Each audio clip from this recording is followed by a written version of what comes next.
I will discuss English grammar. Types of tense. There are three types of tense: present tense, past tense, future tense. Each tense has four forms: indefinite, continuous, perfect, perfect continuous.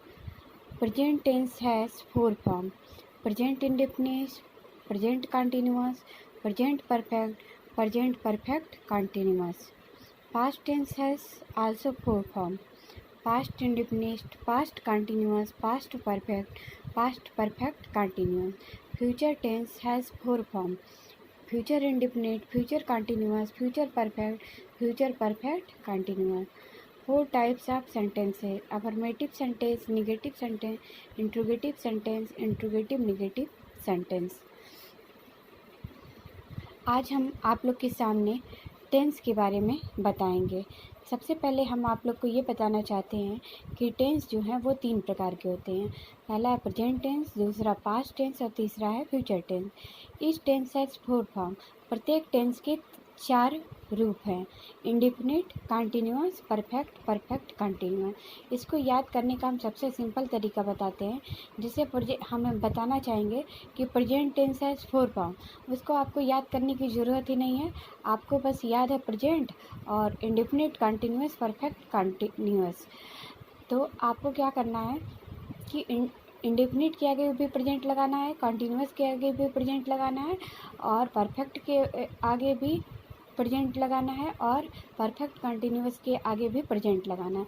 सबके आगे आपने present लगा दिया, ये आपके present tense के four forms हो गए। इसको याद करने की ज़रूरत नहीं पड़ी आपको। उसी तरह से past tense has four form. Past tense को के चार रूप कौन कौन से हैं? हमें याद है कि indefinite, continuous, perfect, perfect continuous. अब हमें सबके आगे पास्ट लगा देना है, तो ये आपके कंप्लीट हो गए। Future tense has four form. सबके आगे में फ्यूचर लगा देना, ये इनके चारों रूप कंप्लीट हो गए। और प्रत्येक टेंस में हमें चार तरीके से सेंटेंस बनाना है, यानी कि टोटल आपके 4×3 12 ये हो गए और 12 में 4 तरह के सेंटेंस बनेंगे। तो 12×4 48, टोटल आपको 48 टाइप से सेंटेंस बनाना है, जिसमें हम वन बाय वन डिस्कस करेंगे। यहाँ पे हम सबसे पहले प्रेजेंट इंडेफिनिट टेंस के बारे में बताएंगे। इनकी पहचान क्या है? वाक्य के अंत में ता है, ते हैं, ती हैं आदि शब्द आते हैं, उसे हम प्रेजेंट इंडेफिनिट टेंस कहते हैं। सबसे पहले हम अफर्मेटिव सेंटेंस की बात करेंगे। उसका रूल है सब्जेक्ट प्लस वर्ब का फर्स्ट फॉर्म, यस या यस लगाते हैं, उसके बाद से आपका है प्लस ऑब्जेक्ट। एक चीज़ ये ध्यान रखिए कि यस या यस कब लगाते हैं। जैसे क्या है कि आपका जो आई, वी, मतलब जहाँ भी आपके बहुवचन होंगे वहाँ यस या यस नहीं लगाएंगे, और जहाँ एक वचन होंगे वहाँ यस या यस लगाएंगे अकॉर्डिंग टू वर्ड फॉर्मेशन। अध्यापक अंग्रेजी पढ़ाते हैं, ये आपका एग्जाम्पल हुआ। टीचर टीच इंग्लिश, यहाँ पे सब्जेक्ट क्या है? टीचर, और वर्ब क्या है? टीच। तो ये आपका टीचर क्या है? ये आपका सिंगुलर नंबर है, तो हमने यस या yes according to sentence formation लगा दिया। उसके बाद से क्या पढ़ाते हैं? ये आपका ऑब्जेक्ट हो गया, तो इंग्लिश। उसके बाद से मम्मी स्वादिष्ट खाना बनाती हैं, तो मदर कुक्स डिलीशियस फूड। यहाँ पे क्या है? मदर क्या है? सब्जेक्ट है। कुक्स क्या है आपका? ये आपका वर्ब है। और ये डिलीशियस स्वादिष्ट, और फूड मतलब खाना, यानी कि यह आपका ऑब्जेक्ट है। मैं एक पत्र लिखता हूँ, आई राइट ए लेटर। यहाँ पे आई क्या है? सब्जेक्ट है। राइट क्या है? ये आपका वर्ब है। और ए लेटर क्या है? आपका ऑब्जेक्ट है। तो हमने राइट में यस या यस इसलिए नहीं लगाया क्योंकि आई क्या है? बहुवचन है, इसलिए हमें यस या यस नहीं लगाना है। वी, हम बाज़ार जाते हैं, वी गो टू मार्केट। तो वी गो टू मार्केट, यहाँ भी हम वी जो है वो सब्जेक्ट है। गो टू क्या है आपका? ये गो जो है ये आपका वर्ब है, और मार्केट क्या है? ऑब्जेक्ट है। हमने गो की जगह गोस नहीं लिखा इसलिए क्योंकि वी जो है आपका प्लूरल नंबर है। ये चीज़ ध्यान में रखिए कि सिंगुलर नंबर के लिए एस लगेगा, प्लूरल नंबर के लिए नहीं लगेगा। निगेटिव सेंटेंस की बात करेंगे हम। निगेटिव सेंटेंस का रूल होता है सब्जेक्ट प्लस डू या डज नॉट प्लस वर्ब का फर्स्ट फॉर्म प्लस ऑब्जेक्ट। तो एग्जाम्पल हुआ, हम उसी एग्जाम्पल को लेके निगेटिव भी बताएंगे ताकि आपको समझने में ज़्यादा आसानी रहेगी। अध्यापक अंग्रेजी नहीं पढ़ाते हैं, तो teacher does not teach English. यहाँ पे टीचर सब्जेक्ट है, उसके बाद आपका डू या डज लगेगा।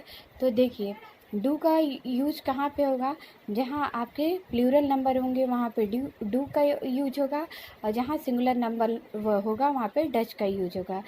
टीच आपका ये क्या है, वर्ब है, और ये क्या पढ़ाते हैं, इंग्लिश। ये क्या है, ऑब्जेक्ट है। मम्मी स्वादिष्ट खाना बनाती हैं, तो mother does not cook delicious food. यहाँ पे मदर क्या है, सब्जेक्ट है, फिर आपका मदर की वजह से सिंगुलर है तो डज नॉट का यूज होगा, फिर वर्ब आ जाएगा, फिर आपका आ जाएगा आपका ऑब्जेक्ट। मैं एक पत्र नहीं लिखता हूँ, I do not write a letter. यहाँ पे आई क्या है, प्लूरल नंबर है, इसलिए हमें क्या लगाना है, यहाँ पे डू नॉट का यूज करना है, उसके बाद वर्ब और फिर आपका ऑब्जेक्ट होगा। हम बाजार नहीं जाते हैं, we do not go to market. We क्या है, आपका प्लूरल नंबर है, उसके बाद आपका डू या डज नॉट लगना है, तो प्लूरल नंबर के साथ डू नॉट लगेगा, फिर गो टू मार्केट।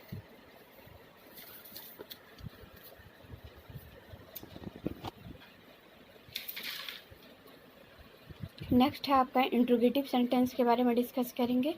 तो इसका रूल होता है कि डू या does plus subject plus verb का फर्स्ट फॉर्म प्लस ऑब्जेक्ट। तो यहाँ पे इसका एग्जाम्पल हो गया, क्या अध्यापक अंग्रेजी पढ़ाते हैं। हमने सेम एग्जाम्पल से ये चारों चीज़ को डिस्कस किया है ताकि आपको समझने में ज़्यादा आसानी हो। क्या अध्यापक अंग्रेजी पढ़ाते हैं, तो डज टीचर टीच इंग्लिश। यहाँ पे जो ये डू या डज है वो आपका सब्जेक्ट से पहले आ जाएगा। डज ये पहले आ गया क्योंकि डज का यूज़ करेंगे क्योंकि सब्जेक्ट आपका क्या है, सिंगुलर नंबर है।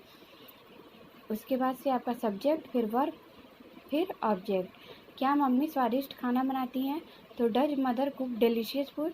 यहाँ पे मदर सिंगुलर नंबर है इसलिए डज का यूज होगा, बाकी सारे सेंटेंस ऐसे रहेंगे। क्या मैं एक पत्र लिखता हूँ, do I write a letter.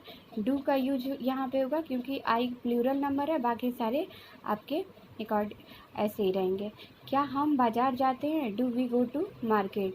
यहाँ पे वी आपका प्लूरल नंबर है इसलिए डू का यूज होगा, बाकी सारे सेंटेंस ऐसे ही बनेंगे। फिर इंट्रोगेटिव निगेटिव सेंटेंस की बात करते हैं।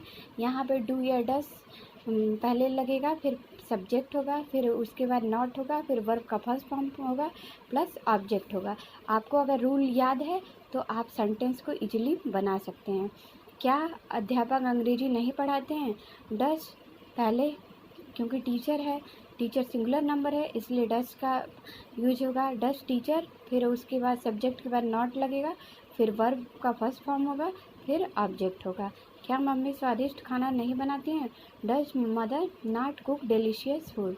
क्या मैं एक पत्र नहीं लिखता हूँ, do I not write a letter. क्या हम बाजार नहीं जाते हैं, do we not go to market. तो ये हमने आपको बताया कि एक ही एग्जाम्पल से हम 4 तरह के सेंटेंस कैसे बना सकते हैं, और हमने इसे सिंपल फॉर्म में लेके बनाया है ताकि आपको समझने में आसानी हो। बाकी नेक्स्ट वीडियो में मैं प्रेजेंट कंटिन्यूअस और जितने भी टेंस से रिलेटेड हैं सारे के बारे में बताऊंगी 1 बाय 1। अगर आप लोग को ये वीडियो अच्छा लगेगा तो मैं नेक्स्ट वीडियो भी डालूँगी, और अगर अच्छा लगता है तो उसके लिए कमेंट जो भी होगा आप लोग कीजिएगा। वैसे मैंने अपने अकॉर्डिंग इसको सिंपल लैंग्वेज में जब पढ़ती थी तो रूल के अकॉर्डिंग लर्न किया था, तो हम आप लोग के सामने ये शेयर कर रहे हैं ताकि जो भी स्टूडेंट हैं उनको अगर समझने में प्रॉब्लम होती है तो वो इजीली इस चीज़ को समझ सकते हैं।